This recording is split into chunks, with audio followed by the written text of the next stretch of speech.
Okay, and this is the Unveiled Codex podcast. I'm Sam, and with me is Ibs. Hello. And today we're going to be talking about Dark Souls, all kinds of Souls-type games, you can probably tell by the video. And for that reason, we have two guests this week. We have Taylor. Hey. And Julian. Hey there. Okay, so I think to start us off, how far have people got through Dark Souls 2 without spoilers? And avoid spoilers. I think we've got a significant way in. There's only, I think, 3 or 4 bosses left that I need to beat before I finish the game first time round. Okay.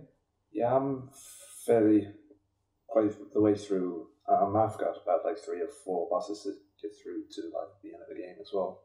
Wow, okay. Only came out, what, a week ago? Yeah, Friday. Yeah, I'm still at the beginning. I also have not defeated any bosses. I thought there was going to defeat a boss because there's going to be one in the tutorial, but there isn't. So I can't even say I defeated the tutorial boss. Yeah, the only boss that I fought was one that I was not prepared for at all. I might have gone the wrong way. It's the first boss I've heard most people killing is the tree giant? Yeah, the last giant will be the first one most people fight. Was that? No, it was a certain dragon rider. Okay. Oh, yes. Okay. He's not much further along. So I've seen somebody play out. You can do it. It's both of those areas are starting areas, so... Yeah, but you see, the time I tried it, I was playing it to deprived. That is. I was playing through the swordsman. Yeah, I started to Swordsman as well. So I don't know. The lack of blocking made a lot of things kind of difficult. Like I was beelining for any archer because it's like if I don't kill you straight away, I'm going to spend this entire time trying to figure out when you're going to fire your homing arrows. Yeah, that's one thing that's actually quite different in this is that projectiles do a lot more damage than they have done previously. I found that getting headshotted as well. I mean, I heard that it staggered you, but the first time it happened, I was like, okay, this is a lot more noticeable. I can't move. Especially since they can do it while you roll. Because quite often, swordsmen will roll in because you get off the kind of... Yeah, they're nice flourishing moves. But you'll get hit in the head as you roll, and then it just stops everything. And you stagger for a while. That is a good while. I thought, what did I notice? Because I played a lot of Demon Souls. Yeah, I think. I played about half of it. Half of it. Okay. They seem to be changing the healing system every game. Yes. Like now it's some sort of combination of the two. But it's not like you just heal. I mean, those stones heal you a lot more than the healing items did, or the basic healing items did in Demon Souls, yeah. But over a longer period of time, yeah, you have to predict when you're going to be hit a lot. And what was it? One Estus flask at the start of the game? Yeah. You start with 1. That just seems crazy. I mean, you started with, I think, 10 in Dark Souls. Start with 5 in Dark Souls. I thought you thought the Firelink automatically gave you 10. Oh, Filing Shrine does, yeah. All the other bonfires start with 5. But you can get 3 really quickly in the game, and the short time that you have 1, I found, just teaches you to be more careful with combat. Well, because I was playing Swordsman, I found that one bad fight would take bad fight would take me down, and I have to heal them. Like you had no choice because you had no way of mitigating damage apart from avoiding it all. And you didn't really want to waste the light stones because you start with 10-ish. Yeah. And I have no idea how common they are. They didn't seem to be dropping from enemies. Like the there are some enemies that do drop them, but it's not a thing you can rely on. Okay. Yeah. A bit on in the game, you can buy them, but it's a bit tricky to get them. How expensive are they? I think they're about 300 souls. Okay, they're not that bad. It's just that getting to the merchants are pain. Okay. Yeah. So you're going to have to tell us about most of the changes this large amount of time. Anything you think is noticeable, really important? The most noticeable thing for me is the stat changes. Mm-hmm. In that now they've got rid of resistance completely, which was, quite nice because no one ever used it because it was completely pointless. Now they've they haven't got rid of it completely, they've kind of upgraded it. So now it has something, it's called adaptability, and has something called agility in it, which nobody is 100% sure on what it does. The most noticeable thing it does is speeds up casting time and item use time. So I think it gets to about half a second faster for each action, which is quite important. It's really useful. What else does it do? I've heard it also gives more iframes and rolls, but that's contested. That's unconfirmed. People have to do testing before they can say for certain whether or not it does. I mean, if it does, that would be really cool. So how does it change the way you're going to make a character? Well, it's going to increase the level you want to get to. So, like, for Dark Souls, the PvP level was set at 120, roughly, for community PvP. But now, because everyone's going to want adaptability in it, it's going to be higher than that. Other than that, I don't really know. I must admit, I've completely ignored Vitality, because I don't use that. I play the game in a way that if I get hit, I die. Okay. So is Vitality still... Vitality is still health. Points? You've got Vitality for your health, you've got Endurance for equip burden and stamina. Oh, no. Two Two separate things. Endurance is stamina. Oh, which is the other one? Vigor. Vigor. That one is equip burden. Okay, so they really... So they split everything out. Okay. They've still got the basic dexterity, strength, intelligence and faith for spellcasters. No, what I really like they did was they added interaction between stats. For example, your agility would only go up if if you have two stats. It would only go up if the lesser of the stat was brought up, and as soon as it catches up to the other one wouldn't go up until the lower one is raised to the high one. So if you want a specific ability to go up, you have to make sure that you're raising both stats instead of just boosting one to high heaven. Okay. And about the classes seem to be different. Did notice that. Yeah. They aren't that different really, because they've still got the basic dexterity based one, strength based one, faith to an extent. Deprived now is a lot more interesting. So what is Deprived? Deprived is the class where you start with nothing. Yeah, just nothing. You start with absolutely nothing. Or is it like a even stat split? Yeah, you start at level 1 with 6. Yeah, 6 in each stat. 6 in each stat. And then it's most customizable, as you can choose from the start where you want to go with the character. Mm-hmm. But beyond that, it's a lot harder to get, because without any starting gear and no healing, essentially, you can't really do much. Okay. So you said you play swordsman. I started off with the warrior, mainly because I think that's the only one with a shield, and I rely on the shield quite a lot. Okay. So I've heard that the cleric doesn't start with enough stats to equip its starting gear properly. I don't know about that. Like you need to two-hand the mace. You don't have the stats to to mace and shield it. No, I don't think so.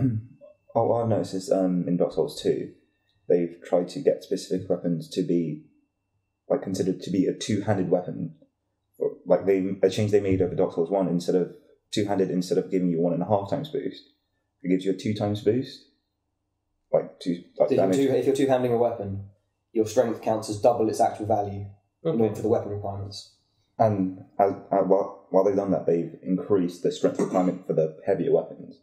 So it's very much, this is a two-handed weapon unless you put all of your points into strength. Yeah, I mean there are now a couple that I've found as just drops, which have 50 strength requirement for one-handed. Okay. So that's not even a special weapon. That's actually that's amazing. I mean, I think Demon Souls, you had something quite like 30. Yeah. Stat. But I haven't been thinking of that high. Although I will admit, I very rarely used the two-handed thing. I know you could do the riposte into two-handed to get a little bit more damage, but it never seemed like something I wanted to do. That's actually something that's changed quite a lot, in that parrying and riposting is now a lot harder to pull off. I mean, parry is still fine, but then you have a limited time frame in which you can't just attack and it automatically does a riposte. You need to get into the right position first. Okay, so if you were to say parry, would you have to move into? You'd have to move to face them, move into the right position in front of them to get the right critical hit. If you just attack straight after you parry, it just does no damage. It just doesn't do a riposte. Okay. Speaking of positioning your attacks, what do you guys think of the direct hit system for all weapons instead of just hammers and axes? Oh, I'm fine with that. I agree. I think it's a good thing they implemented it. I think it's really good. Because it makes a lot of sense, really. Yeah, the direct hit system is when you have to hit with the right part of the weapon to do the proper amount of damage. If you hit with the wrong part of the weapon, it does slightly less damage. So if you have like a halberd and you hit them, and you're right up close and you hit them with the shaft, it's going to do very little damage compared to if you're at the right spacing. Okay, that makes a lot of sense. It also applies to swords now, which it didn't before. That doesn't make as much sense. It doesn't make as much difference. If you're like, but there is it does make sense. If you're at full extension with like a claymore and you're hitting them with just the point of it, it won't do anywhere near as much damage as if you're hitting them with the biggest part of the blade. Oh, no, fair enough. No, I didn't realise that existed in Dark Souls either. It makes sense for it to exist. I use swords nearly all the time, so it didn't come up for me. I've seen playthroughs with mages, and then mostly either backstabbers or sword users. I don't really see people using clubs and stuff. Would you say that magic is still the best option for getting through the game? Or I haven't used magic that much in this playthrough actually. I've got a faith dex build at the moment, but from what I've seen, magic does still seem to be, I'm not going to say easier, but it's easier to master, if that makes sense. Okay. Yeah, I've done a sorcerer build, and it is easier to master. They have made the difference in that when you cast a spell, it uses some of your stamina, so you can't just stand there spamming spells. You have to watch your stamina as well. Okay, so stamina management is a thing. Stamina management is still a big thing, because staggering is now a lot more detrimental. I'm assuming that's also good because it means you can't fire and then immediately roll. Because I found that in Demon Souls and Dark Souls, you would be able to cast spells and then immediately roll out of danger because you're never wearing any armour, so you had maximum roll. So you would fire your spells, and then the second anything got close, you would just roll away until you ran out of stamina, and then just start spamming spells again. So you can't do that anymore? You can't do that too much. They've sort of limited it. So that's bringing in the stamina management again. You've got to make sure you've got enough left from casting your spells if you want to roll away afterwards. Does the amount of stamina it uses change depending on what kind of spell you're casting? I think so. I haven't really noticed it. I think it's just a set amount for each spell. No. Oh, that sounds like a great change. I mean, Demon Souls, mages for easy mode, as far as I'm concerned. Dark Souls was the same. Oh, in Demon Souls, because you had consumables to get mana, you could just fire spells at everything. I mean, even going up to a boss, you would just clear the entire level just firing spells. You'd very rarely take any damage, and then you'd go on into the boss, and you'd be full mana, and you just spam spells at it until it died. And some of the spells did a lot of damage. Saying that they have brought back spice in Dark Souls 2. Yeah, there are a lot more classes of consumables now, as well as obviously the healing items. They've got back spice. They've got some extra things called herbs that give you more casts of spells. So, like, if you've run out of one of your spells, you can consume one of these herbs, and you have 2 or 3 more casts of it available. Have they reduced the number of total casts per spell? Seems to be. As part of that? I've noticed it being slightly lower for some of them. Okay. But equally, I've only really used miracles, so... Mm-hmm. They seem to have extended the animation for a lot of the miracles. Yes, miracles take a lot longer to cast, which makes sense, I guess. Because the heal in the older games definitely wasn't as long as it seems to be now. No. I have a feeling that's to make adaptability more desirable as a stat. Okay. And to prevent just standard cookie cutter builds for each class, you actually have to think about what sort of stat interactions you want and what build you want, and it makes a lot more customizable than the standard builds I would just build in Dark Souls 1. Okay.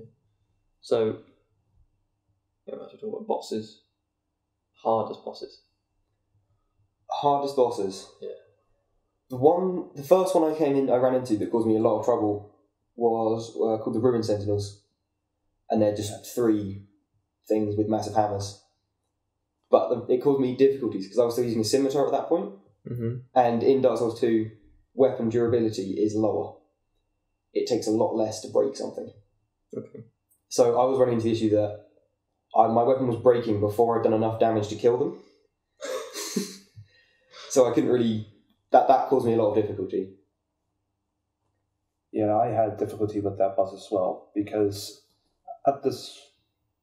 Well, it's just that you can face off against one of them, and then when you finish that one off, you can sort of either go down and face both of them, or try like take on one of them, the other one, while the other one is trying to get to you. So how's the fight structured? So you go through... you go in and you land on essentially like a broken balcony thing with one of these rune sentinels. Mm-hmm. And that's, as far as I can tell, a time to get you used to their like attack patterns and timing and everything. And there's two more that as soon as you kill the first one, try and reach you. So the room it's got this small broken balcony, large floor space, and covering two other sides of the room is another balcony that these other two are starting on. Okay. So you jump down, fight the first one, and then either you wait on that broken balcony, at which point both of the other ones will try and jump up to you. And if they're both there, it's a very small space, so you can't really fight them there. So you want to try and get away. Yeah, but once you go down, there's no way of getting back up. So if you go down to the floor space, then you're fighting to the two remaining ones for the rest of the fight. Okay. You can't get them one-on-one. Quick aside, you spoke of your sword like breaking before you did enough damage to them, like, and the reduced durability. And I think they've added every time you rest at bonfire, as long as your weapon isn't broken, it repairs to full durability. How often did you find yourself having your sword like damaged? Well, now I've moved my build to using using a greatsword at the moment, so that does not break as easily, which is nice. But before, when I was using the dex-based weapons, they are quite fragile. So I was finding that for most levels, I was having to carry around a spare weapon with me because repair powder is either expensive or not found often enough to use particularly easily at the beginning of the game. Do you find the same, Julian? I haven't really used much of the dex weapons. I tend to use more of the strength weapons. Like, I tend to use a short sword a lot just because you can do like the slash damage and the thrust damage with it. So, as a general, Dex-based weapons are a lot faster and a lot more fragile. Okay. So it's kind of the trade-off you get if you're going for a Dex build. Yeah. Oh, okay. Oh. How many swords are there? Like, is it the same amount as Dark Souls 1, or are they more variety? I'd say it's pretty similar to Dark Souls 1 in the range of weapon types you have. Because you've still got, obviously, daggers, short swords, long swords, great swords, and ultra great swords. Is the upgrade system still a crazy... I always felt, going from Demon Souls to Dark Souls, the upgrade system in Dark Souls just looked like a complete mess when I first saw it. Because you had, you would run it up to here, and then from that point you could branch it off to all of these upgrades. But if you kept going a bit longer, it branched off to these upgrades. Yeah, from what I saw, I think it was a big improvement because the number upgrade, the +1, +2, +3, is separate from the enchantment. Yeah. So you run it up to a maximum of +10, I believe. But you can also put on fire damage, lightning damage, magic damage. Yeah, it's called imbuing the weapon. So now you have the standard one of the normal blacksmith, and you upgrade that using the normal titanite shards. Mm-hmm. And that goes up to +10, as it said. But then you can unlock another blacksmith who will imbue it with other damage based on the special titanite you can find around. And if I'm not wrong, you can imbue it with an element, but then you can also have it removed and imbue it with a different element. I think so. Does it still replace the damage bonus? Because I remember it does change the way that damage scaling works. Because in Demon Souls you had the dragon sword, which was just fire. But it removed all strength and dex scaling, so it became a sword that you would never get better. But it just did a load of fire damage. See, it does. They do keep some scaling now, but it changes the amount it scales with. So, as an example, I was looking at upgrading a bastard sword from just plain to raw, which increases its base damage, but does decrease the scaling from, I think it's a CC to an EE. Okay. And also with elemental weapons, they now scale with stats, so lightning and fire scale with intelligence and faith. Okay, so if you wanted to run an imbued weapon, you'd probably need to adjust your build. Yeah. To just clubbing things to death with sharp stick. How would you say, Dark Souls 1, Dark Souls 2? The bosses you fought in Dark Souls 2 so far, do you think they're better? I would say they're better. I've found the boss fights more interesting. But equally, they've changed the way quite a lot of them work in that multiple bosses are now a much bigger thing. So some more rooms with multiple So more enemies. bosses have multiple enemies, yeah. Okay. So obviously there's the rune temples I mentioned, there's 3 of them. there are the new version of the Belfry Gargoyles from Dark Souls 1, which is also up to 3 enemies at a time. Mm-hmm. Quite a lot of them have like minions again. So there's one particular which summons 4 small rats that can give you toxic. Ouch. Yeah. Are the toxic curing things still around? Always work? You can still cure status, things like that. But how often do they drop? It depends. There are very farmable areas for them. So like the poison monsters in particular, there are enemies that have 100% drop rate for them. But the merchants that sell them are quite hard to find again. So if you don't know which enemies drop them, you're going to have a very hard time curing things. And even then, I imagine the curing leaves you open for a bit. Yes. With multiple monsters in there, that's not ideal. Better than taking toxic damage constantly. Yeah.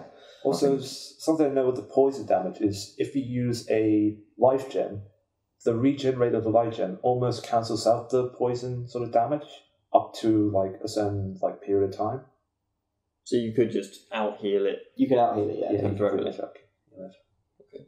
Also, one other thing about the life gems is that the effects does stack. So if you use 2 of them, you will heal at twice the rate. Using just one of them, which is kind of useful if you've got the time to spend standing there. Do you know if the healing stops the second you hit full health? No, it doesn't.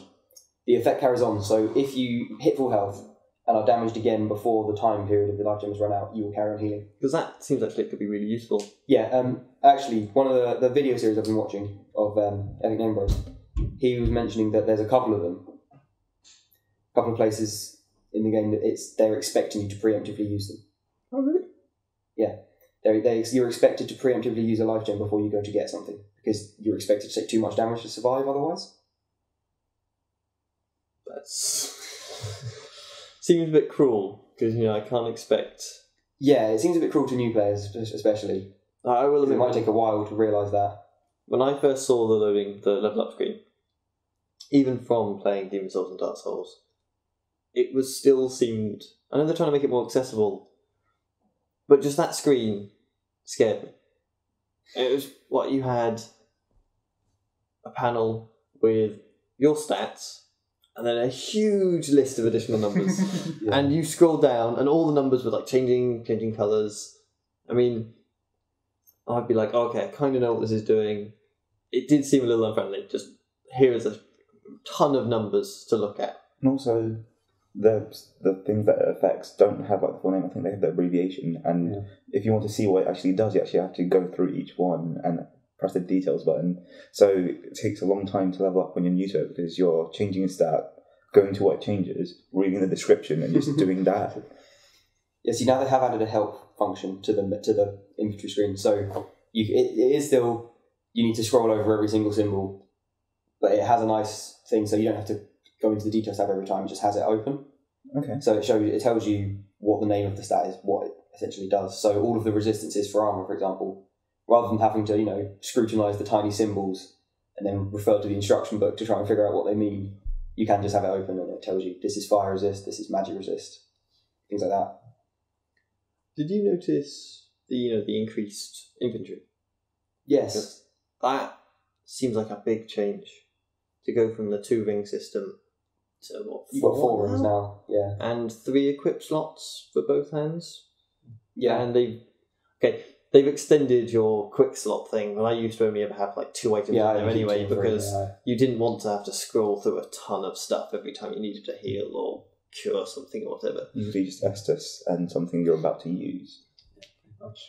But what do you think about the getting double the ring slots?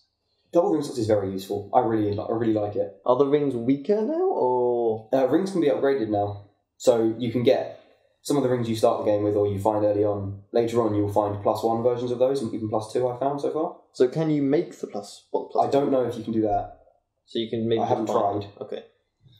But I know that some mini bosses later on in the game do drop upgraded versions of previous boss drops. That's pretty cool. Can you wear them both at the same time? Yes. And there's the bonuses stack. The bonuses stack. So I can't remember. Could you wear 2 of the same kind of ring in previous versions? Not in previous versions. Okay. Because I've always seen the standard things in like Demon Souls was you only ever had 1 ring slot, because most people ran around with the cling ring on. Oh yeah, especially cling in ring first playthrough. They have brought Cling Ring back, essentially. And then now you've got a Binding Ring, which has essentially the same effect. So 75%. 75% rather than 50%. Okay. But with the additional... Because in Demon Souls, it basically meant you had one ring slot to play around with.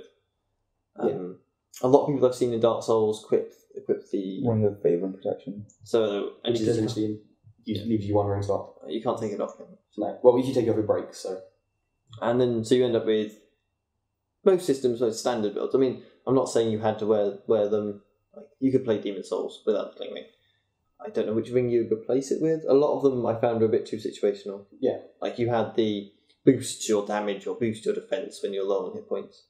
The defense ones I found, especially on the New Game Plus, they're not really worth having. They weren't worth having because the health trigger meant that the defense boost was never enough to save you from another hit. No. So, I mean, I've seen builds with the attack triggering ones, so you deliberately go get yourself hurt until it triggered, and you just play through the rest of the game on like 20% or whatever it was to trigger it, hit points, because the damage boost you would see. But the defense ones always seemed a bit weak. I mean, I will admit, I ran around with the stealth ring. Oh yeah, peace ring. Yeah, just so that you could kind of wander up behind wander enemies. past people, and it's fine. You could get backstabs off in full plate because it was, you could just walk up behind them and casually stab them in the back. But that was what I tend to go around with every now and then. I don't think I've really seen anybody use anything different. And then I didn't play as much Dark Souls, so I had the ring of the game not knowing what it did was the best one. So I remember the Dark Souls where you got the gifts. You get the ring that said it regened health. Oh yeah, it didn't. It just gave you 5% extra hit points. Okay. But then, of course, that also famously had the... What was it called? The pendant? The pendant. That did nothing. Well, we don't know it does nothing. Didn't he admit that it did nothing? I think it's been confirmed. Has it been confirmed now? That it was just a troll. That's a shame. What does the item in Dark Souls 2 that says it does nothing? Does that do anything? Is there anything that says it does nothing? There's something that says it doesn't seem like it has any use yet. And I was like, it seems like it's going to be another pendant situation, but I don't think I've come across that yet. I didn't play enough to remember which one it is. If there's one of the start, all of the starting gifts have uses. Okay. It's just that they aren't explicitly mentioned in a couple of cases. I mean, I picked up the ring just because I was like, swordsman, I looked at it and went, it's going to have hit point problems. So I'm going to take the ring. I mean, even if it's only a small bonus to hit points, it'll help. And I wasn't planning on dying a huge amount. Didn't end up happening, but you can't take into account that your hit points are going to be going down quite easily. But I died 3 times figuring out, like, getting used to the lack of block, and then another couple of times figuring out how to jump. I was like, I knew how to jump. Like the tutorial tells you how to jump, but it always seemed like not obvious. Like I would run at it and go, and then like double tap, circle. Yeah, I've remapped jump onto double tap circle because I'm so used to using that. And then I just fall into whatever, and I'd be like, oh, I'm dead. Yeah, I like the change because the amount of times where, like, especially if you're taking in Dark Souls 1, if you're taking the shortcut from Blighttown back up to Violent Shrine, you're sprinting past the giants with a dung, and then I press circle to like roll to the side, but end up jumping into the chasm and just end up dying. Like I like having a different button, even though it's like slightly harder to use. Yeah. But one thing that I did notice briefly in Dark Souls 2 is that the time needed to jump is a lot less than it was in Dark Souls 1. Yeah, that's something that's changed. Like about roughly half the time, I think.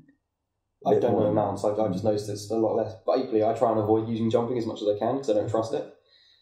I just get caught out. I'm not thinking in terms of the trigger, the bumper, what are they called? The analog stick buttons. When I'm running, I'm not thinking in terms of them. Like when an enemy turns around, I'll be like, oh, okay, I'm hammering the right one. But I'm not thinking of pressing the left one at any point. I mean, I nearly always, when like shooters use that particular button, I try and remap it to any other button because I don't pay attention to my left thumb at all.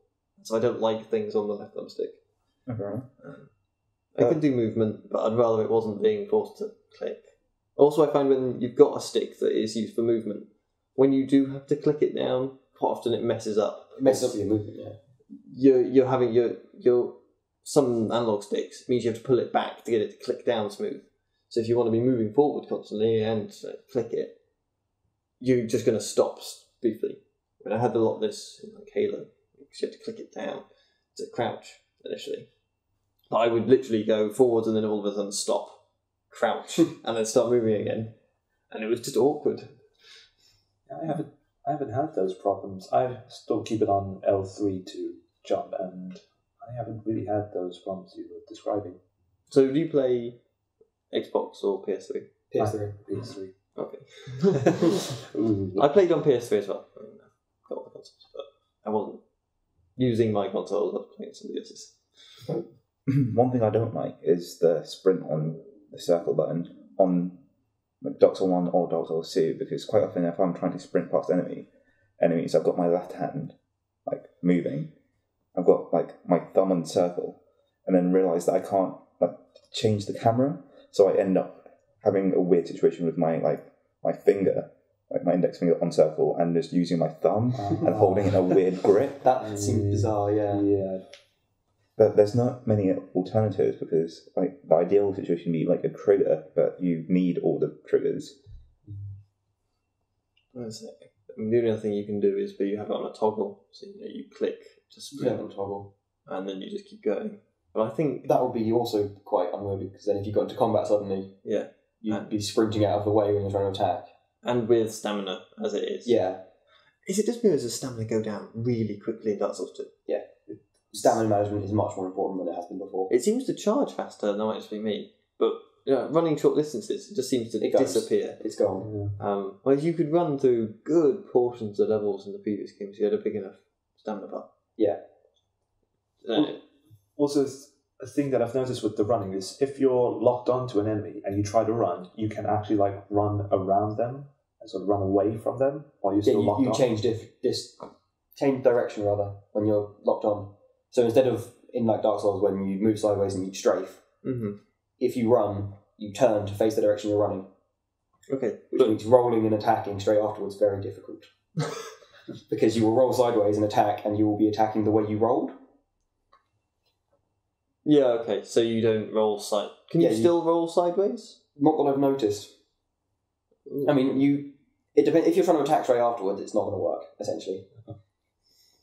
That seems like a big change, especially to... Equally, they've changed pretty much the entire way that rolling works. In that, in Dark Souls, you hit 25% burden, it slows down your roll.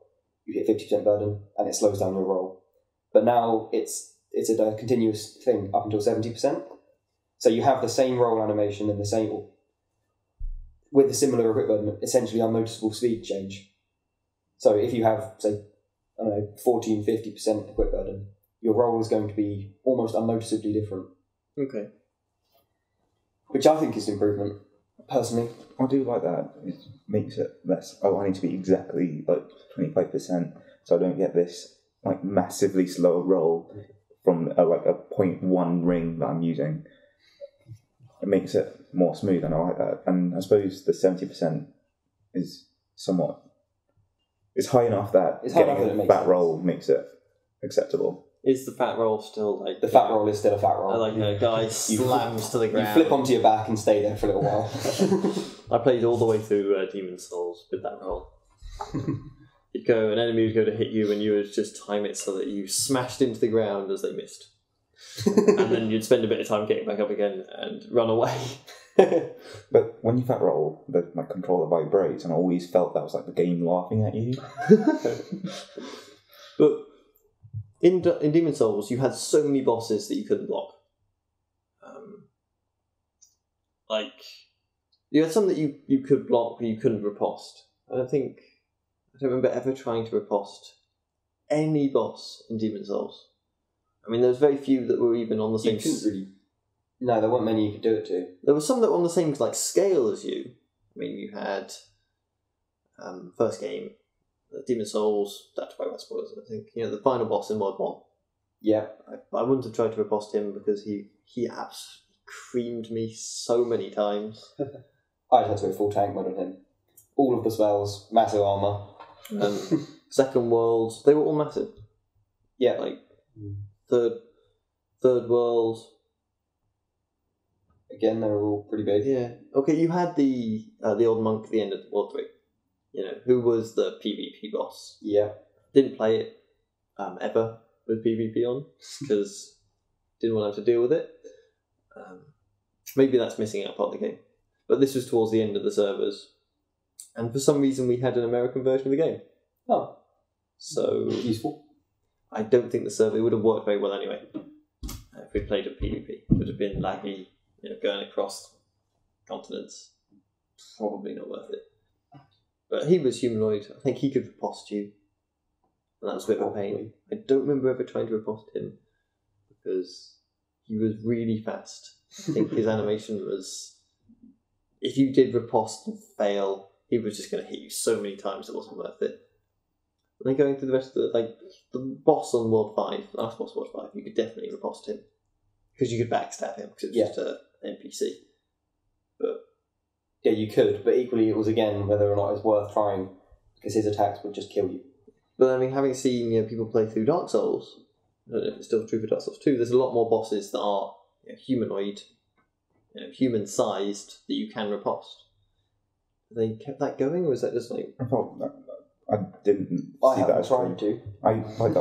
Some of them are parryable, but I didn't find any that were repostable at all. Oh, okay.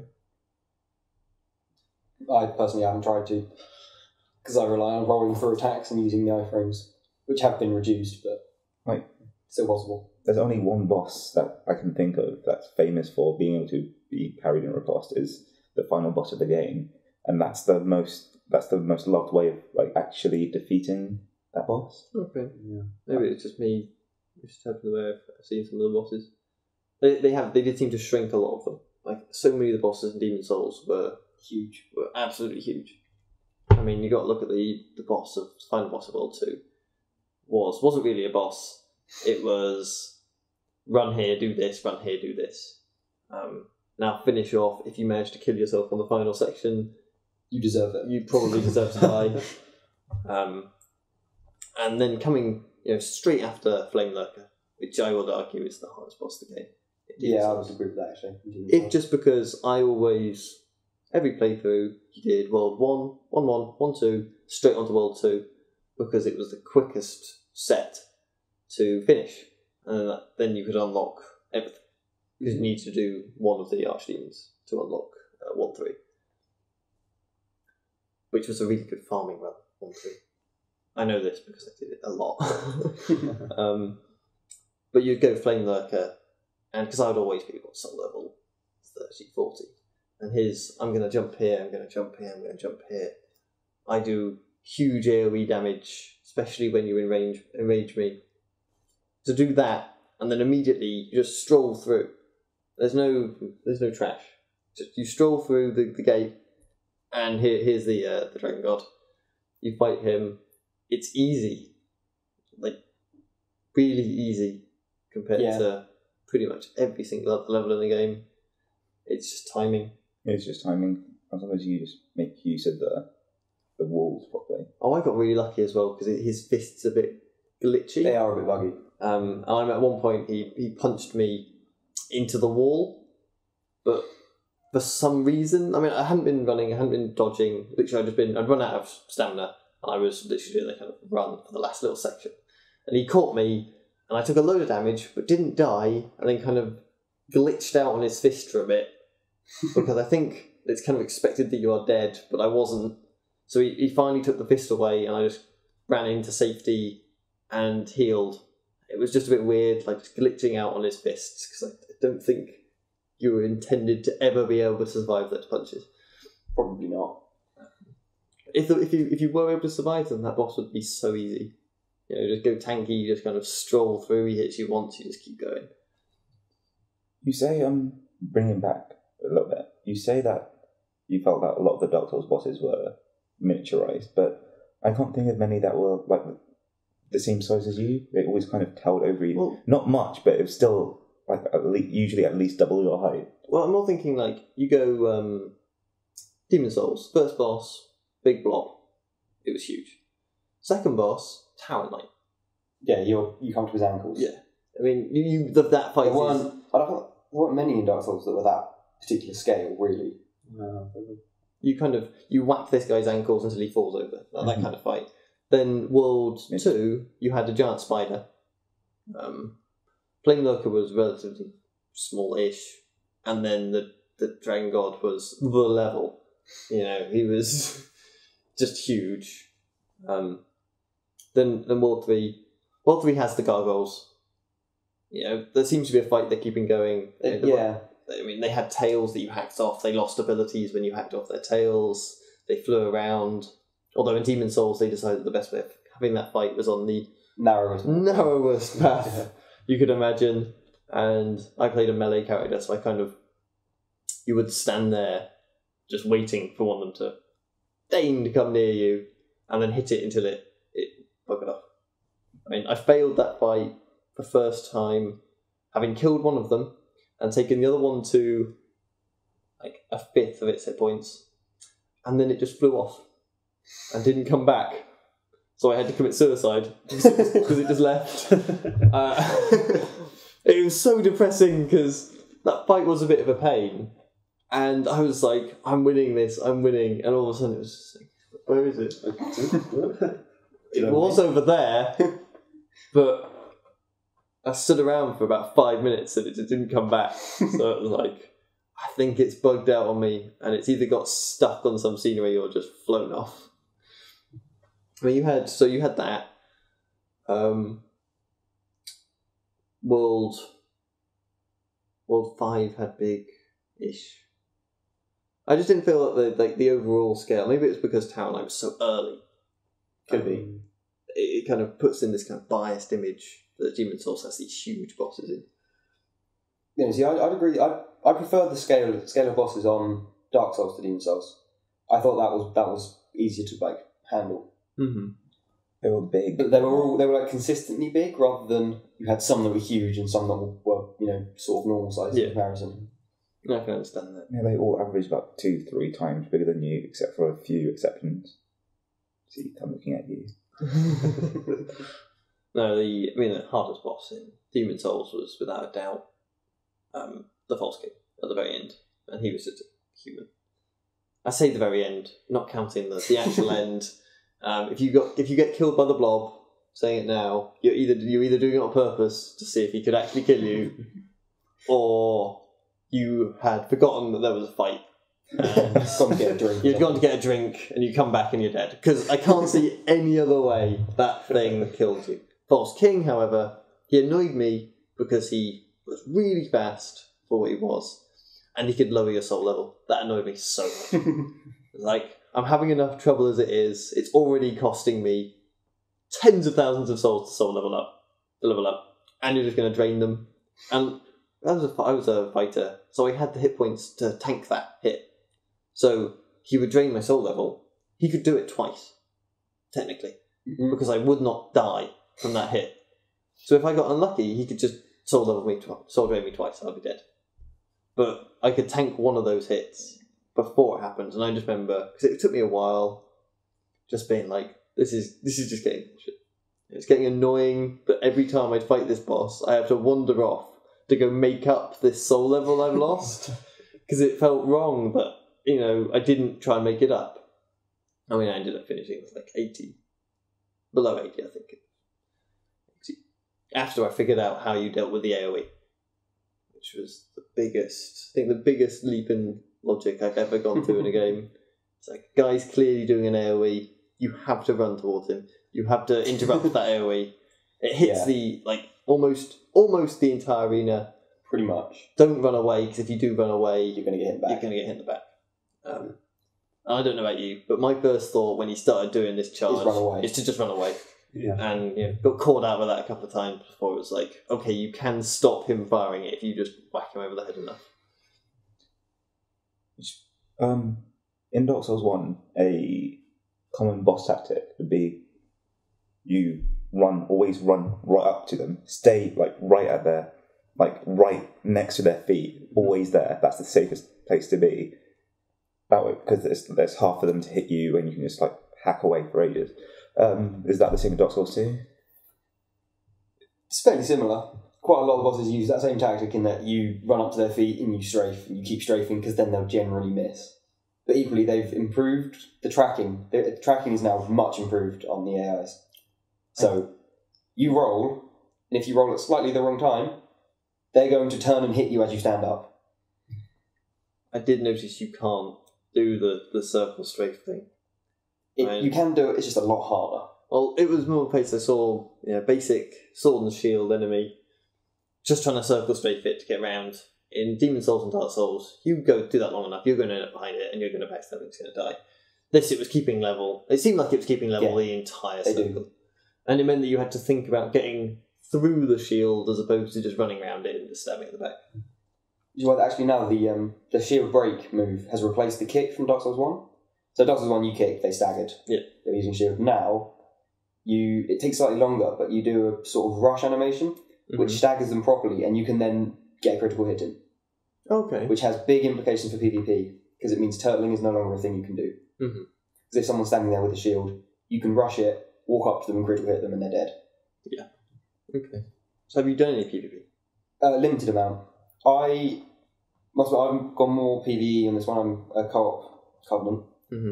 But the PvP I have tried, it seems to be improved from the dedicated servers again. Now they've gone back to the Demon Souls style servers.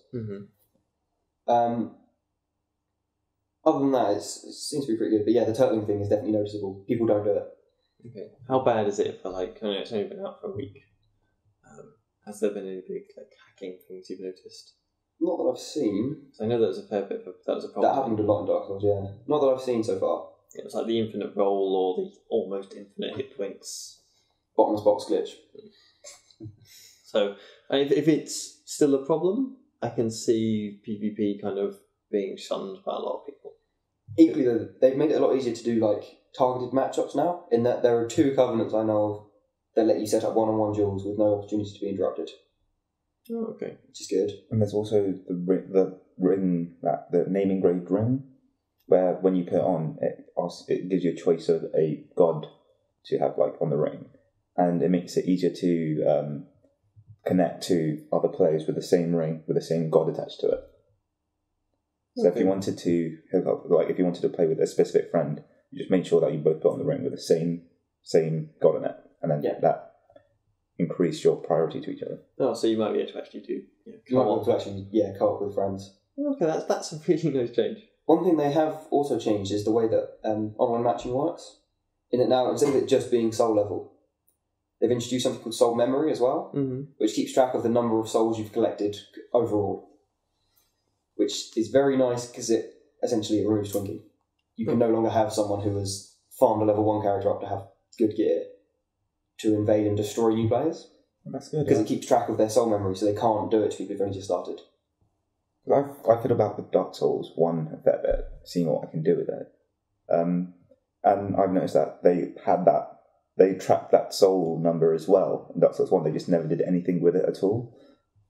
But I like that they've done that too. So the twinks end up fighting the other twinks instead of just unsuspecting noobs. It does kind of seem a bit bad to... If you honestly have huge trouble in the game...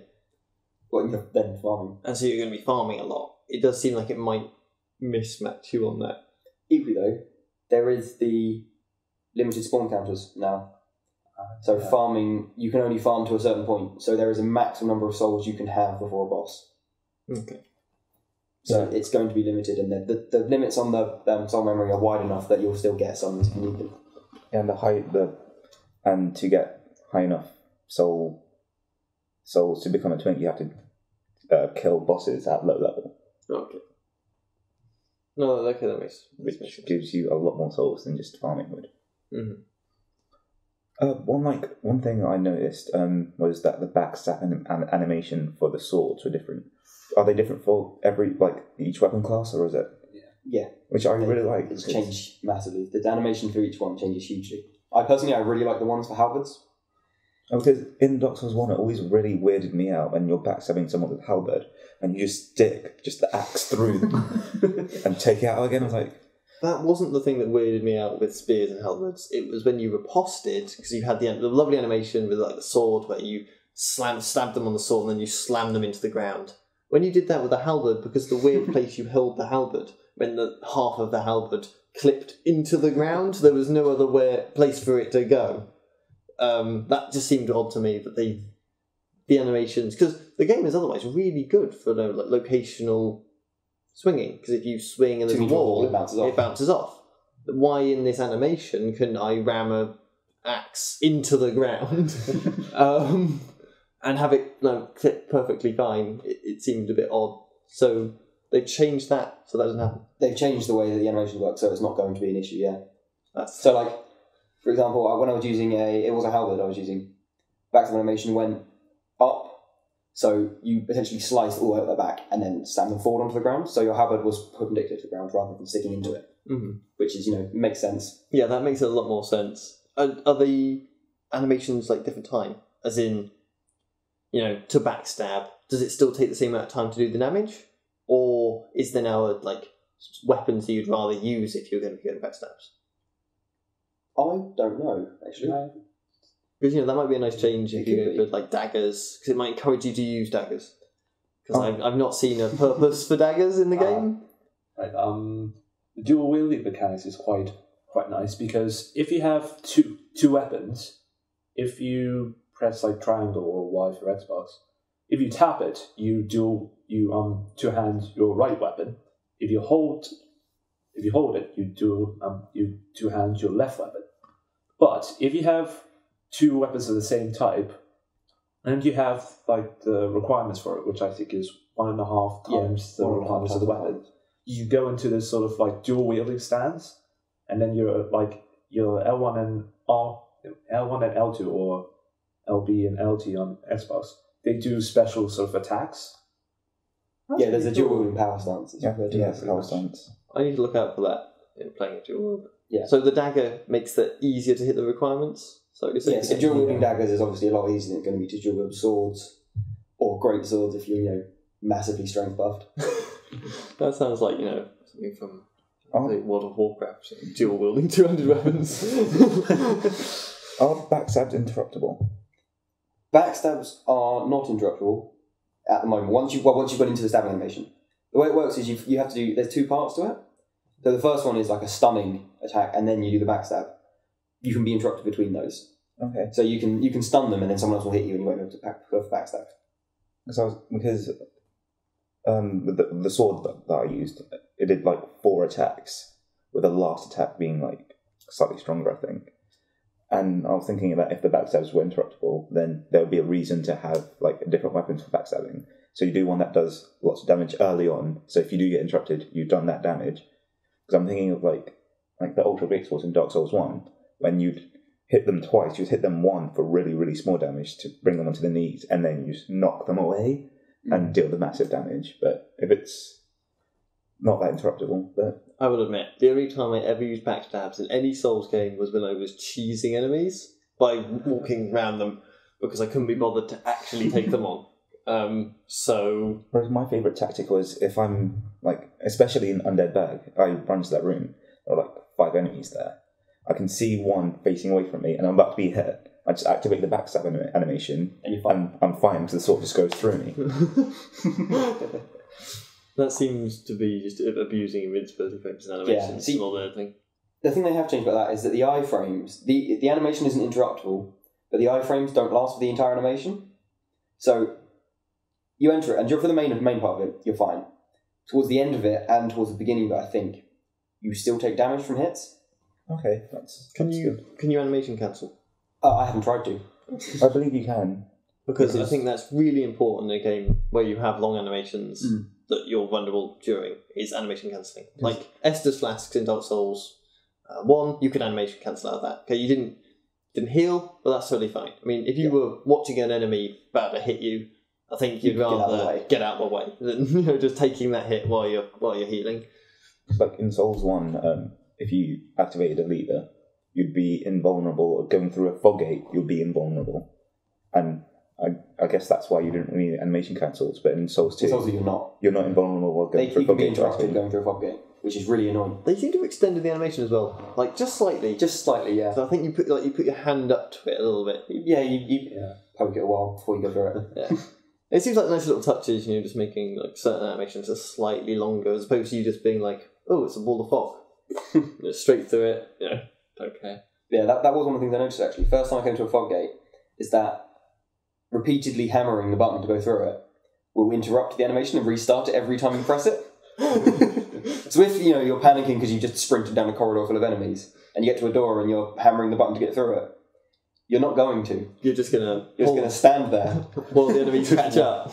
Just waving at the fog gate. I think we really need to talk about the big thing from Dark Souls 1 going to Dark Souls 2, bringing back the Demon Souls health loss. Mm-hmm. Do you like it? I do, personally. I think it's a good mechanic. I liked it in Demon Souls, I like it in Dark Souls too.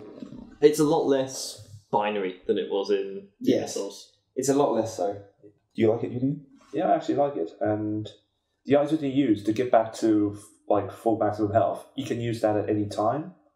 So that's really good. Well, like humanity in... Like humanity, yeah.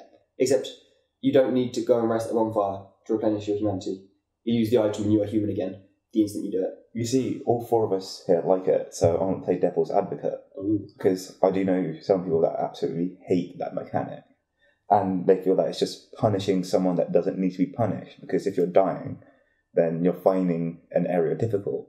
And having your health reduced isn't helping and just makes it even worse. The way I see it is the whole restarting the level thing is, to me, I've started seeing it's more like a platformer.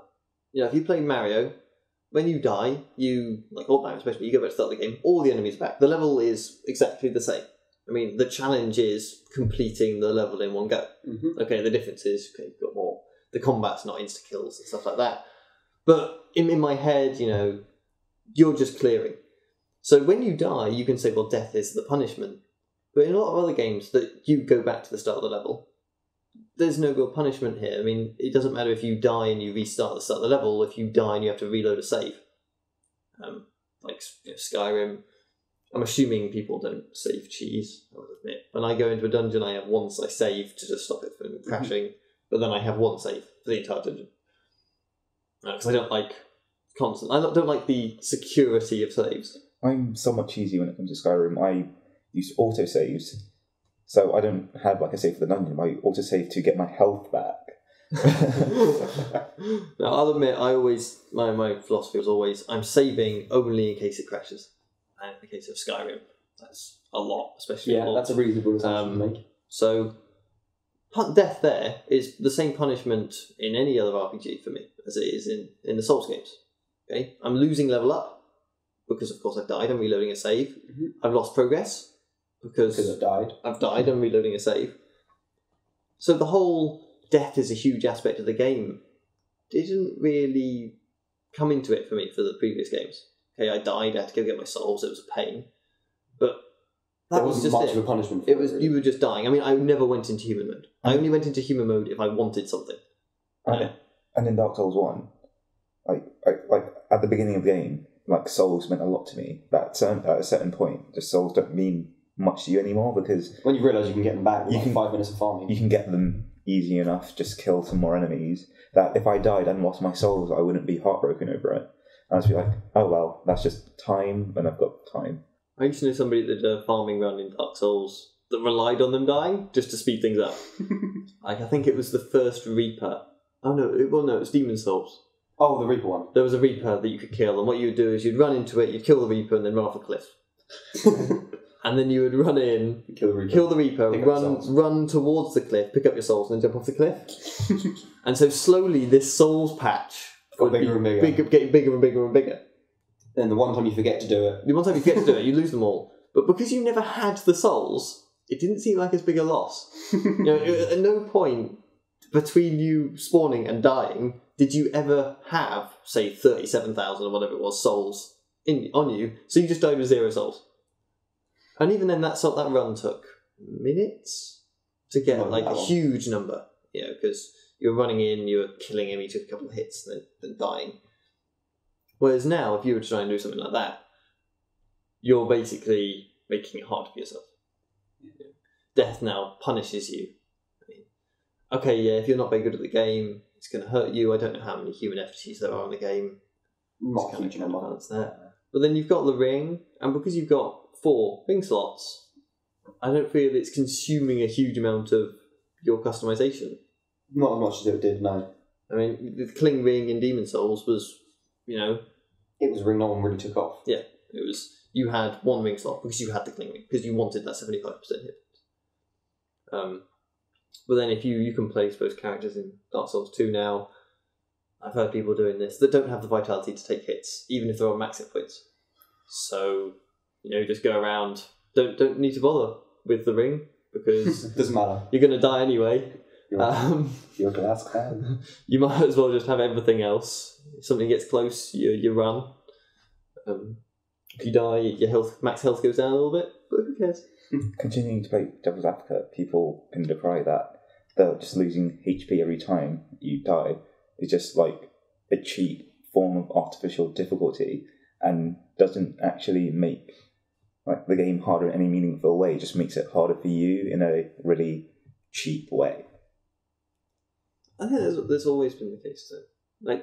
So much of the games, I've always said that, having death be a really annoying thing is fine in a game, so long as it's not cheap. And every single game so far has always had that cheap death. There's always been at least one cheap death in all of them. I'm thinking of on the path to Nito, just like the thin path, the alcove with the massive skeleton with the hammer that just swings you off. Hated him so much. And that's just knowing the level. Yeah. And that's not difficulty at all, that's just knowing the level. I think by having this reducing health, it encourages, in some ways, a bit of skill, being more careful during combat. Yeah. They've got rid of the ability to just heal through combat pretty much. So, essentially. So you have to learn the level, learn the enemies, learn the damage, learn the movesets. And learning the movesets is a part of pretty much any game. Learning their moves, yeah. But see, that's not. As far as I'm concerned, when you're learning levels, when you're learning. But that's something everyone has to do anyway. Yeah. I don't feel that's difficulty in a game is not difficult if you just have to learn a lot. It's just it's learning. It's just complicated. Yeah, this is me taking my devil's advocate hat off. I do like that feature, and though it has ended up with whenever I play Dark Souls 1 now, I know pretty much where everything is. When it comes to items, enemies, their positioning, their tactics, that I find the game a lot easier than I did when I first started. And I really like that about the Souls games. It's I think, if you want a game that's truly, I would laud as being difficult, it has a kind of skill cap. I mean, you've got to be able to do things that are tricky. The skillful things in the Souls games are knowing when the invisibility frames up in the roll. Being able to time your roll such that you get the most time out of your so you're in the roll for as little time as you need to still be in a good position to attack. As opposed to just knowing that the boss has an attack that goes 1, 2, 3, and he's going to end up facing this direction. That's just, I've died a lot on this boss, and I've seen that attack 20 odd times, and it's killed me 10 times. I just know that. Whereas being able to say, go in and knowing that you can probably, get one hit here, but also at the same time knowing when to back off is the kind of difficulty I'd like, a difficulty that approaches just skill, not just knowing how long. Yes, and it's just the great thing about Dark Souls is that it's just a fantastic game for challenge runs. So there is such a great variation. There is shield only when you can only complete the game with only shields. I've seen knife throwing knife only. I've seen fists only. God, how do you do shield only? Honestly, bone wheel shield with great difficulty. Yeah. When do you get the bone wheel shield? Fairly late on. Yeah. How? How do you do that? Fists up till then. Yeah. That sounds masochistic. Equally though, they have now accepted that people do challenge runs, and you get rewards for doing things like that in Dark Souls 2. The one that's obviously most obvious is playing through the game without dying gets you a specific ring that you can get in no other way. Nice. I think that's one that makes your right hand invisible. Yeah, so it's very good for PvP. So if you can play through the game without dying, you get an advantage in PvP, essentially. As much as I normally say things like you want to keep PvP separate for fair reasons. That accomplishment. To be honest, I can't see a huge amount of people doing that. No. The only threat is it being hacked in. Oh yeah, but then hacking is always going to be a problem. I think the hacking in a ring that removes your hand is way more minor of a hack than hacking it in so you can roll an infinite number of times. That is true, especially considering the lack of trading between characters. So, because being able to just tank as many hits as you like is way worse than then not being able to tell what you're doing with your right hand. True. I can't doing challenge runs. I mean, I do challenge runs in games like Skyrim, XCOM, and stuff like that. I can't imagine doing it. Dark Souls. Taylor and I, mostly Taylor, did a challenge run which involved playing at New Game Plus and just using cestices, so a fire cestus in the right hand and a lightning cestus in the left hand. How well did that go? Fairly well. You got to beat Ornstein and Smell. Okay. That was fun. Did it first time though? Yeah, first time on that. Seriously? I had to use several humanity for healing as well, but... That's the thing I've heard. Humanity no longer heals you? No. It replenishes your health bar, but not the health in it. So resting at bonfires takes you back up to max. Mm-hmm. But before then, you are still at the health you had before. Because I've seen a lot of speedrunners use humanity as a full heal. Yeah, that's no longer a thing. Oh, and in PvP as well, which annoyed me. Although I have heard that PvP, the invaders can heal. You can, yeah. Invaders can heal now. So it's no longer totally one-sided. I always felt it was a bit one-sided because... you got too much of an advantage. The invaded can kind of stall you out and just chip damage you. Yeah. And you've pretty much got to kill them in one go. Or hurt them enough and never give them the space to heal, which is actually fairly difficult. Especially because of stamina. Yeah. I guess the reason it only is because, in proper invasions where they're just out to kill you, I accept you do whatever you have to kill me. I'll do whatever I have to make sure that you don't, and I'll kill you. But I've always just linked the bow animation at the start to be an honor duel, which I guess is not binding because it's just the community just doing what the community does. But one of the rules of that is just not healing. So I will avoid healing until I see that person just use the humanity. Then I go, okay, then 2 Estus blocks. Where you just reset and wasted a lot of time. I've seen a lot of PvP clips of the dark. The pursuers? Yeah, the dark orbs that did stupid damage for whatever reason. I've seen a lot of just making sure they abused animations until they were stood next to them. So bowing constantly until they were right next to the person they invaded and then immediately firing them. Spells. Because they would all hit instantly and there was nothing they could do unless they realised that this is what they were doing. Or what was this? There was a spell that made noise. Yeah. Casting that a lot. So you'd run in, you'd cast that a lot, so that the person you were invading just saw you casting this animation and they could hear the sounds. Then you'd quickly switch and you'd just fire in their face. And then they would die, because unless they had hacked. See, that just reminded me of when there was a server or there was an online glitch on the PS3 version that made most spells invisible. So you'd have people, it got spelling I don't know what that was. Was that homing missiles? Did they just shoot a soul spear at me and miss? It was horrible. One gimmick I like with Pursuers is there's that pendant that you get in the DLC which reflects the dark magic. But if you fire Pursuers and then use that immediately, it makes the Pursuers fire off even faster. That sounds like a bug. I'm totally honest with you. That sounds like it wasn't intended to be that way. It doesn't sound like it was intended, but it fits. It does fit. It seems like they didn't think the way the Pursuers were going to move through when they made that item. or maybe they were designed by two different people, and then when the code came together, instead of crashing, it had this unique kind of effect. I think that item, literally all it does is their dark magic. Propel it away.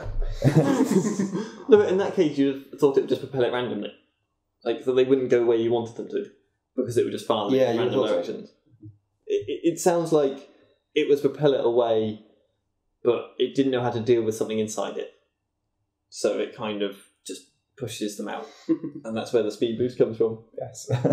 It's a little bit annoying though that everybody here likes the health mechanic. Because I've spoken to a lot of people that have turned around and been like, no, it's punishing people that aren't as good, and I can understand, everybody's bad at a time. But then you become better. You become better, but you shouldn't be forcing somebody to become better in many ways.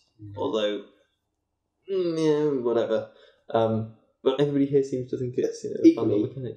As sort of a counteraction to that, so that if some people lose their health from dying and are not improving enough to get past where they're stuck at, there is the limited spawns mechanic now. Mm-hmm. It means that if you're stuck at a certain area for ages and you're killing, say, the first enemy and getting to the second one and dying, the first enemy will stop respawning. So you will have the full health you have and all of your resources left. The only counter I've heard to that one is that if you're dying a lot to a boss, you tend to run past all enemies. It's true. And that was the counter I've heard to that. I was thinking, well, in a way, you're shooting yourself in the foot here. By running past them all, yeah. Because you could use that time to practice, positioning, movement. Get souls, level up. Yeah. But, it's one of those mechanics that's always going to be contentious for a little bit. The thing about running past everyone, the people that will run past all of the enemies to get to a boss tend to be the people who know how the games work and that you can do that, in which case it's their own fault. You say that. I don't know if I should mention it. Actually, let's go on. Yeah, I tend to do that. Then I know. Friend having a lot of trouble with Pursuer. Mm-hmm. Because he can't get the crossbows to hit. I didn't use those. That's what I keep saying. Couldn't do it. Yeah. Couldn't do it because he couldn't get the crossbows to hit and he wasn't doing any damage.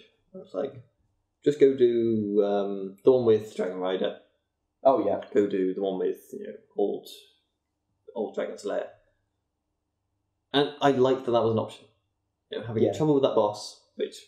Yeah, there are alternate routes. Alternate routes is a thing you can do now. And it was like, just go here, just do that, calm me, he was getting really stressed out. The problem was he was running past all the enemies. Because it was just that boss he was having trouble with. No, I find that you get into this issue where you find a boss hard, you get stressed out, you start either becoming more rash or more aggravated, makes you play worse, and it's just a bad cycle. So you either go to a different boss or you just put the game down and come back to it later. I've found that actually helps me. I'm one of the people that it takes a lot to get me worked up. Like the last time I rage quit a game I was playing Iron Man, XCOM. I got to Alien Base, team wiped, and I went, nah. Okay, but I think I was totally entitled to say nah, because there was no way I was getting any further in that game. I lost 6, level 4 soldiers, and I was going to have to go from level 1 on all of them, and it was already getting hard. I getting chrysalids, and I was like, nah. I don't think... That's perfectly entitled. I don't think I've ever been really stressed at a situation and gone, no, I can't. No, it's not even really stressed. I just mildly irritated. I don't get angry at games. It's just that you spent 20 minutes getting to this boss. You try to get there faster. Oh, okay, yeah. And it's just you're just getting slightly annoyed, but it just affects your play. Mm-hmm. No, that seems fair. We should probably wrap up. Okay, thanks guys. This was Unveiled Codex, podcast 2.